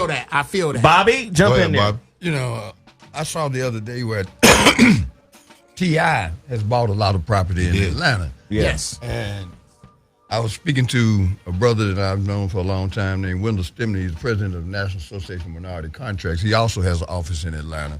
The objective nowadays, man, is to put pieces together that fit. Because, yes, you're going to deal with the value of the property going up. But if you got enough money flowing around in a community and we finally get that, you know, that feeling of like, okay, the only way y'all getting us out of here, y'all got to kill us. Because we have a sense of ownership, and then we start spreading wealth with each other because he can buy the home, or he can go out and get some Mexicans to rehab them, or he can train some young brothers. But they acquire the skills that'll go a lifetime. But we got to change what we value in order to unify. Young black men value being fly and value being in competition with other brothers. Yeah. Because of the system we live in. Yeah. This system has said to black men, the only way you can show your power is by shaming, demeaning, and clowning another black man. Or a woman. Yeah. So look at certain games. In rap, battle. We got to battle each other and talk shit to each other. Right? Okay. In the pimp game, I got more hoes. I got more hoes than you. Your hoe chose me. Your hoe chose me. Yeah. Again, in the education game, I got a degree. And I'm working, nigga, where I work validates my importance over you. Nigga, I work at Microsoft. Yeah. But again, white people ain't running around banging on each other about what degree they got. That's what I'm saying. Because they got it. There we go. Talk about it, You got to man. come through them to get it. So until we get a generation of young men who's willing to die for their principles, right? We are in the fucking BET game. Because they bought BET from that brother.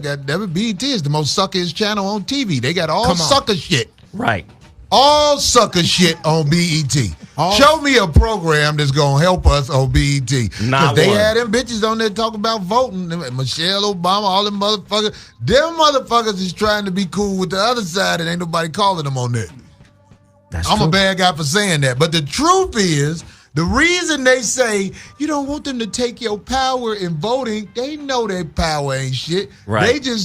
I'd rather be down with them than be down with all these motherfuckers that ain't got shit. Because that's the winning team. Right. The dirtiest. Them motherfuckers should not be allowed to run with us. The dirtiest real four-letter word. Wow. The dirtiest four-letter word for black people right now is easy. Woo. Easy. Wow. What about I compare it to this? Because I'll tell you what you're saying. The worst word, 4 letters, hope.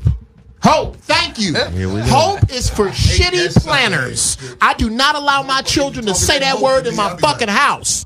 You are not allowed to use the word hope in my house because hope always implies that some shit is coming from somewhere else. And it ain't gonna never come. Hope, never. Hope is for motherfuckers who do not know how to plan. Hope is for gay niggas who paint the White House the gay colors. Stupid. But put it like this: as all of us in here, do y'all think? Well, Bobby, I'm gonna say it like this: do you think that shit'll ever see fruition? Where we can all be like, we want to shop with each other. Well, because I go like this, right?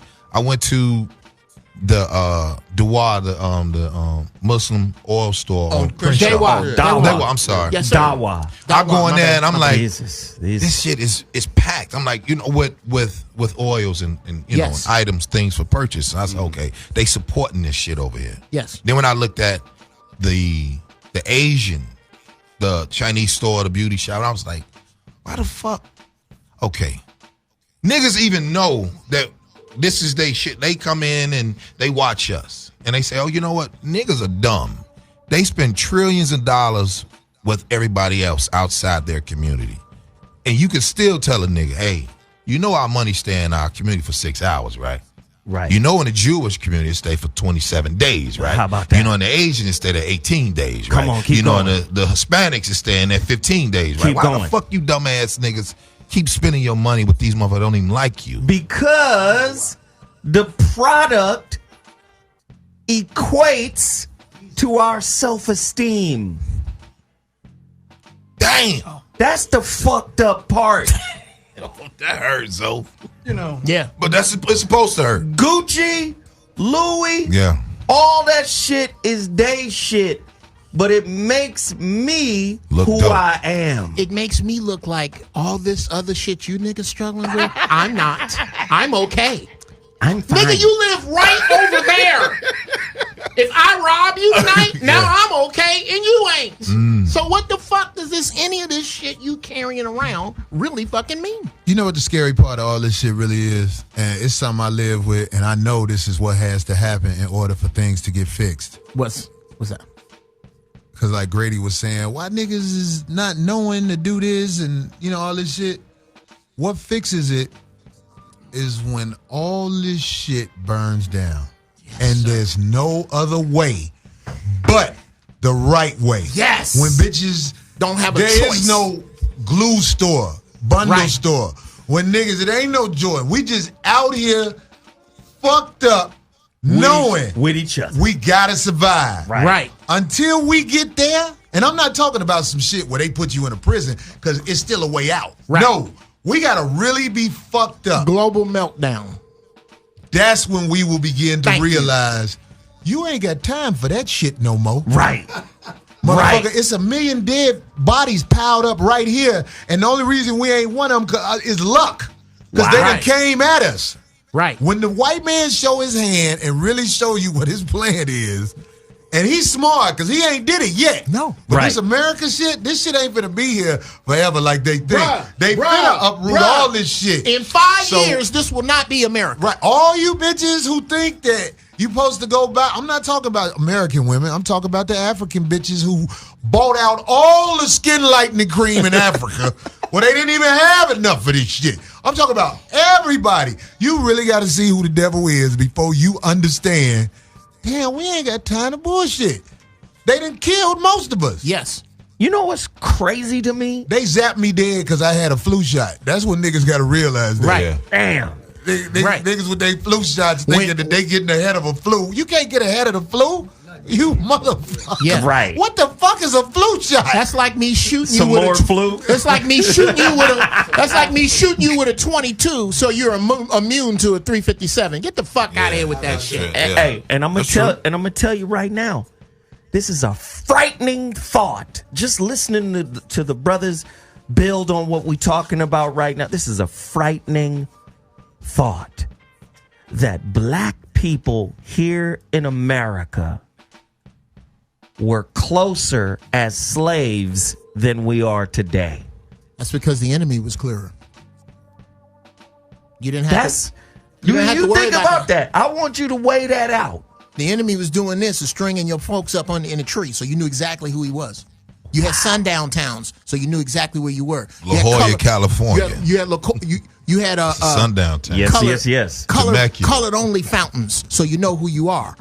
You had the Ku Klux Klan riding down the street on horses instead of sitting in banks, bankrupting SNL, so you know who you are. Yeah. Wow. They don't know who the enemy is because they sit next to them and they say, "Hi, Bob," and they let you talk with them at the water cooler. So you are somehow thinking that particular group of individuals is not on the other team. And every time you bring up your own team, you are somehow, every time I bring up the issues of black people, I am somehow militant because I don't want to include all people. All people is code talk for fuck black people. Yeah. That's all it is. Because it's almost like a white person can't say, "Oh, well, Jeff Brown is racist." Like, whoa, you can't say he's racist. No.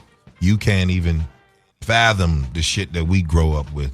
You probably can't call me a racist because as a white man, most white people are not racist. Most white people don't have any power. Racism is not yelling nigga from a moving car. No, not at all. Racism is Flint water. Right. Racism is Chicago on the south fucking side dropping guns off on the trains over on the east side. Yeah. That's racism. Racism is anybody who don't speak against it. Wow. How about it? That's Wow. Martin Luther King Wow. right there. Bobby. Wow. Hey, you can't say that Bobby. after that. Where you go now? So Bobby, I got to go to the elder in the room because now I'm looking towards the future.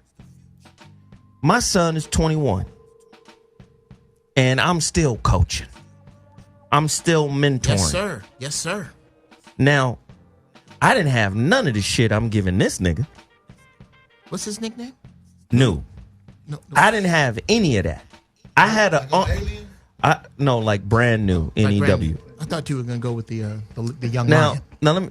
let me just say, I had an uncle who every time I see my uncle, he would be considered a baby boomer, right? He's in that age group. He owns homes and property. Right.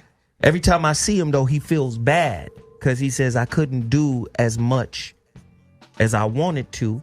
He said, number one, because you weren't my son, you weren't in my household. So he was like, I did what I could, the little I could, but I wanted to do more, and I didn't have enough bread to break you off more than the piece that I was able to when you was young.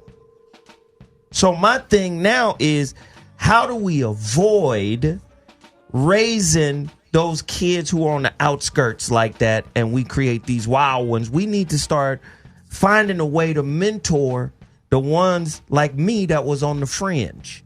How do we reach out to them, Bobby? How do we get those kids involved? First of all, out of necessity. Because the option... I like that. Speaking to the mic, Bobby. The option is unconscionable.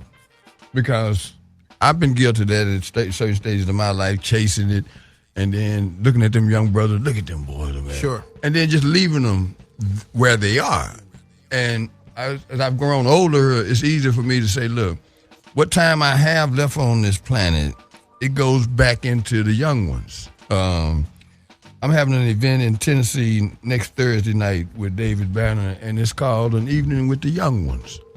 Because Murfreesboro, Tennessee is about 180,000 people now. The county is Rutherford County is about 350,000 people. When I was coming up, it was 10,000 folks, black and white, that's it.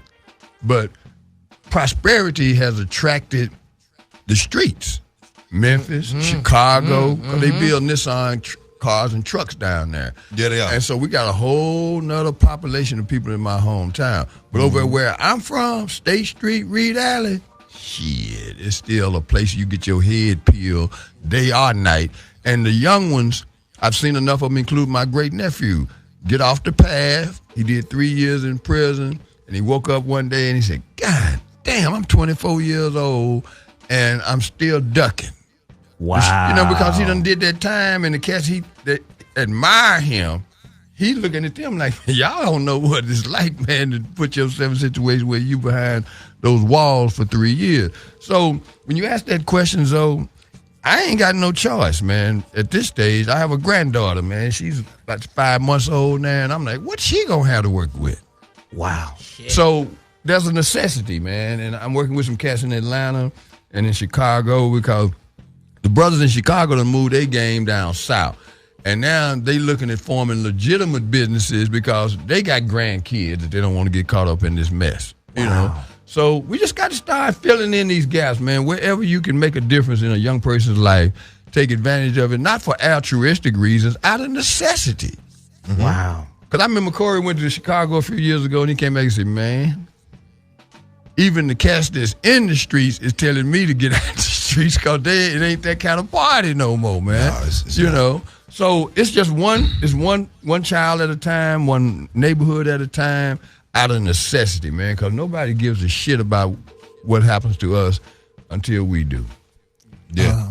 Man. Hey, check it out. Go ahead, bro. So, yeah. What Bobby was saying was when I told him, man, these niggas who still in the streets, they tell you it ain't no place to hang out. Mm-hmm. It ain't you can't walk from the lounge you grew up going to 3-4 blocks down the street. You need somebody to walk you down there so they see one of these niggas who out here all the time is with you. They be like, oh, okay. It's that bad out here. Right. But what I'm saying is, I want to tell the world, I'm on deck. I ain't part of the solution as far as it go with like building in America. I don't believe in America. If I was to build something out, I would build something in this world, it wouldn't be in America. I start over in a whole new country. Yes, sir. Cape Town, Africa, somewhere. I don't know what's out there. I just don't believe in America because I believe they finna blow it all up. I watched what happened to the people who own homes in New Orleans when they wanted to gangster their property. I happened to be doing a show out there, and they was just telling people, if you're not here by this day to claim your property, it will be taken. And I know that they can write a law as it go to take what you own. On some Commonwealth That shit. ain't me trying to be on no downer stuff. It's just I don't watch people put everything they have into property and it just get taken somehow by a law that they create as it goes. Sure. That don't mean you don't buy property or whatever. I'm just saying me, man, I ain't gonna even lie to you. I'm down for when it's real. I'm not down to march. Thank you. I'm not down to protest. None I'm down when it jump off because it's gonna jump off. Yes, sir. Right. I know you think you could keep voting your way into peace and marching your way into peace. Yep. No. It's coming to your door. And here's a great That's point. when you'll see who I am. Yes. Here's a great point to back up Corey. Just like in the educational system. See, education used to be for the expansion of intelligence. Mm-hmm. The expansion of mental consciousness and capacity. It ain't about that no more. Nah. This is indoctrination. Sure. So while the black man is under attack here in America, they'll put out an article that says 2.5 million black men are doing really well. Black men in America are doing well. Now, here's the hustle on the article. When you see the article, it's a picture of young black men that are college graduates to send the message that 2.5 million young black men are doing well in America's system today. The ones that squeak through. But when you read the article, you find these niggas is talking about the youngest baby boomers who are 50-something years old. Born in like 60-something. Right. So they talking about an entirely different demographic. They're talking about black men who came from families that have households. Because remember, back in the day, you only needed one job to own a house and send everybody to school. And you know, dig, when the dollar was stronger and you only needed one income. They talking about them people, and they talking about the youngest of those people. But the deception is they'll put a picture. These motherfuckers 66 years old. But they'll put a picture of a 20-year-old. Of young kids, brothers graduating from college. And they say, 2.5 million black men in America are doing well. Understand, propaganda is a part of this country. So why wouldn't there be propaganda associated with the voting process? If they're going to lie about Jesus, why wouldn't they lie about the ballot? You can't trust your mama. Her eyelashes and hair's fake whenever she hit the streets. That you can't even trust her. She don't trust herself. And nobody really think of it like that. No. Your mama started to doubt in your eye with her lack of belief in herself. Okay. And then motherfucker be mad when a motherfucker got a bitch that don't wear fake eyelashes and got fake hair. Let's really look They'll tell you something wrong with you. No, this shit is real over here. That's fucked up. This the real shit now. Let's really look at voting. Go ahead, Geoff. I really wanna call voting out into the middle of the street. We have had the right to vote since August of 1965. I was 2 months old. We still have the same fucking problems. I'm 53. If somebody could tell me in that time what bill, what law, what initiative was put forth ever that helped black people specifically with black people's problems, not poor people, because that's when you get into white people. Not indigent people, that's when you get into white people. Not crippled people, that's when you get into white people. Black people specifically. Can anybody tell me in 53 fucking years when there was ever any initiative that said, hey, we fuck black people over here, so this particular thing, not the projects, this particular thing, not food stamps, this is for black people. I'll wait. Your vote is associated with hope. Oh, yeah, well, then there you go. There you back to that. Yeah, I sure hope this passes. Bobby? Real quickly, voting without... And that wasn't shot at you, Uncle Bobby. No. I'm just saying voting is a part of the process. But if you don't understand the elements that make it either work for you or against you, I can't argue with folks say they don't vote.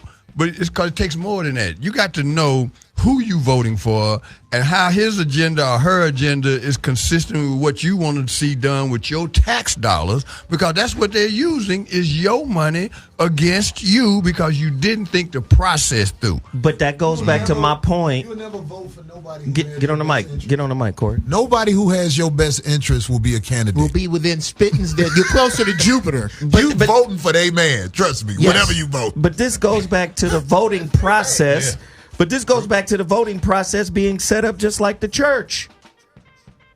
Patriotism is a form of religion. So guess what? You take your concerns that only God can fix to the priest because he's the intercessor for God. Wow. You take your concerns for the community to the politician. Look here. Now, the only way that could work is if the priest and the politician are rooted in a real connection to either God or morality for the politician. On that tip, man, if you run for office in most white communities, if you don't do what you said you was going to do, they got a thing they call recall.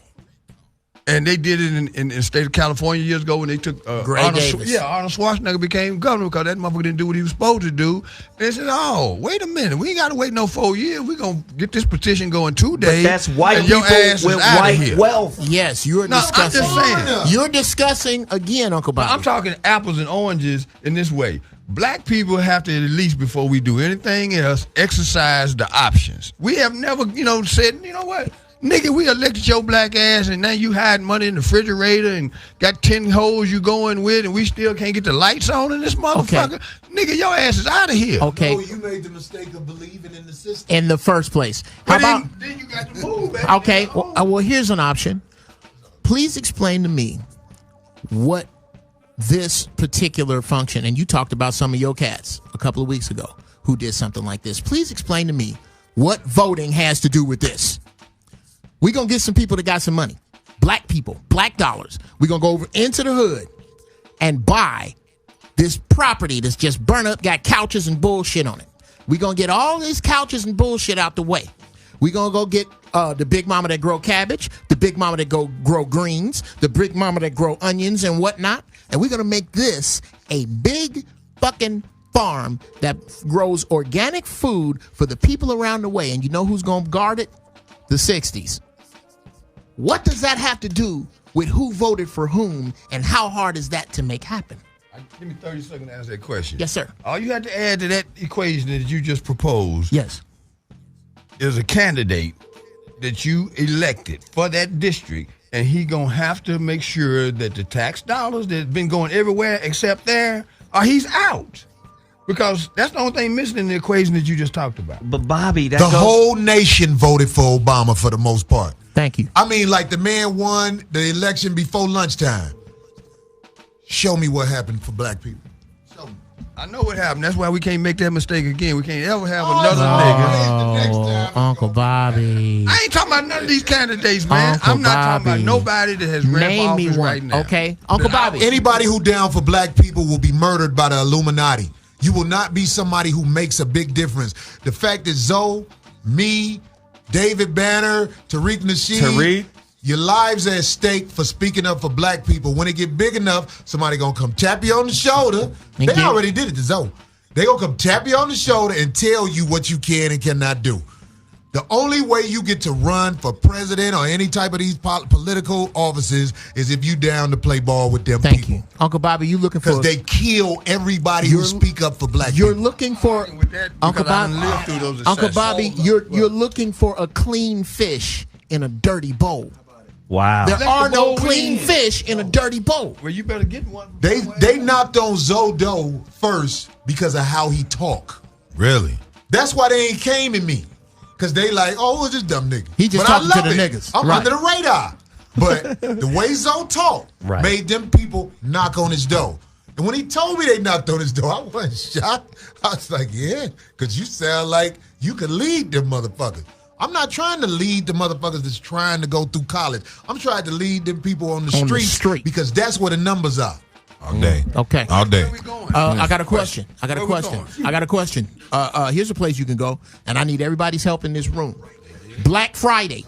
This Black Friday, I have something called the day after Thanksgiving, Black to the Future.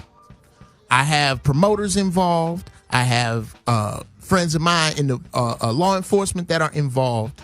We are going to, on Friday, this Friday after Thanksgiving in LA, we're going to get 2 tour buses. We're going to fill them with black people. And we are going from black business to black business all day. They're going to have missiles pointed at the motherfucking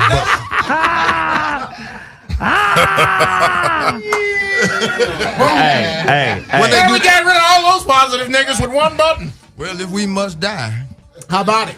Let's go out swinging. But Bobby, what you just said right there, you just said right there is profound. You said if we must die, because you asked me where we gonna go. Let me tell you something. I don't have the answers to everything, but I know I'm not going the way of the coward or the way of the wrong way. I'm taking my heart and I'm leading with real intent and good intentions. I ain't gonna die that's quiet. where we got to go. Because Obama painted the White House like the homosexual colors.